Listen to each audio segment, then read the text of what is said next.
பயங்கரவாதிகளுக்கும் பாகிஸ்தானுக்கும் இடையேயான பிரிக்க முடியாத பிணைப்பு குறித்து உலகம் அறியும்.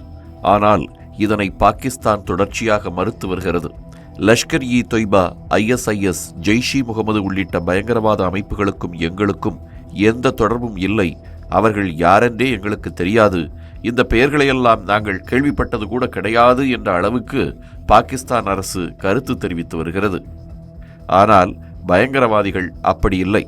பாகிஸ்தானுக்கும் தங்களுக்கும் உள்ள உறவை பல்வேறு தருணங்களில் பட்டவர்த்தனமாக வெளிப்படுத்தியுள்ளனர். ISIS KP அமைப்பின் உறுப்பினரான அப்துல் ரஹீம் முஸ்லீம் தோஸ்த் என்பவர் பாகிஸ்தானின் உளவுத்துறை அதிகாரிகள்தான் தங்களுக்கு நிதியுதவி வழங்கி வருவதாக அண்மையில் வெளிப்படையாகவே ஒப்புக்கொண்டார்.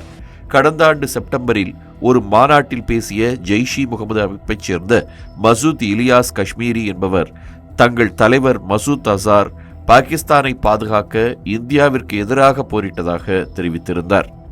அதேபோல் லஷ்கர்-இ-தொய்பாவைச் சேர்ந்த யாகூப் ஷேக் என்பவர் பாகிஸ்தான் இராணுவத்திற்கு ஆதரவாக எத்தகைய தியாகத்தையும் செய்ய தயார் என கடந்த மாதம் கூறியிருந்தார். அத்துடன் ஆப்கானிஸ்தான் எல்லை விவகாரத்தில் பாகிஸ்தான் இராணுவத்துடன் இணைந்து செயல்பட்டு வருவதாகவும் அவர் குறிப்பிட்டிருந்தார். இந்த சூழலில் லஷ்கர்-இ-தொய்பா அமைப்பின் துணைத் தலைவரான சைபுல்லா கசூரியும் இதே கருத்தை தற்போது வெளிப்படுத்தியுள்ளார். இவர் பகல்காம் தாக்குதலுக்கு மூளையாக செயல்பட்டவர் என்பது குறிப்பிடத்தக்கது.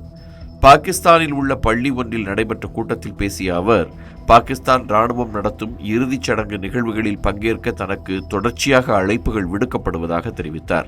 அத்துடன் எதிர்காலமானது இஸ்லாத்திற்கும் பாகிஸ்தானுக்கும் தான் சொந்தம் என்றும் அவர் கூறினார்.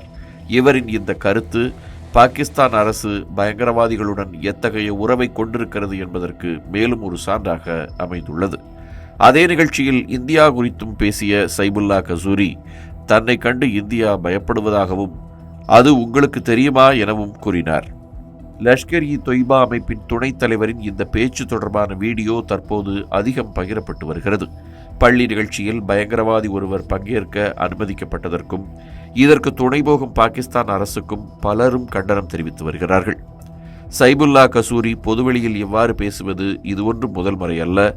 கடந்த ஆண்டு நிகழ்ச்சி ஒன்றில் பேசிய அவர், பகல்காம் தாக்குதலுக்கு மூளையாக செயல்பட்டதால் தனது பெயர் உலக அளவில் பிரபலமடைந்துள்ளதாகவும் எக்காரணத்தை கொண்டும் காஷ்மீரை விட்டு தாங்கள் பின்வாங்க மாட்டோம் என்றும் கூறியிருந்தார்.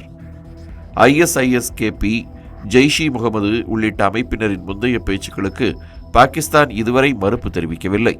அதேபோல லஷ்கர்-இ-தொய்பா துணைத் தலைவரின் பேச்சு விவகாரத்திலும் பாகிஸ்தான் வழக்கம் போல மௌனம்தான் காக்கப் போகிறது. இந்த பண்டிகை நாட்களை முன்னிட்டு வில்லா மனைகளை முன்பதிவு செய்து ஸ்டாம்ப் டியூட்டியில் 50% வரை தள்ளுபடி பெறுங்கள். Premium villa plots across Tamil Nadu from 4.5 lakhs to 3 crores. Wandeyar G Square. For details call 8939750009.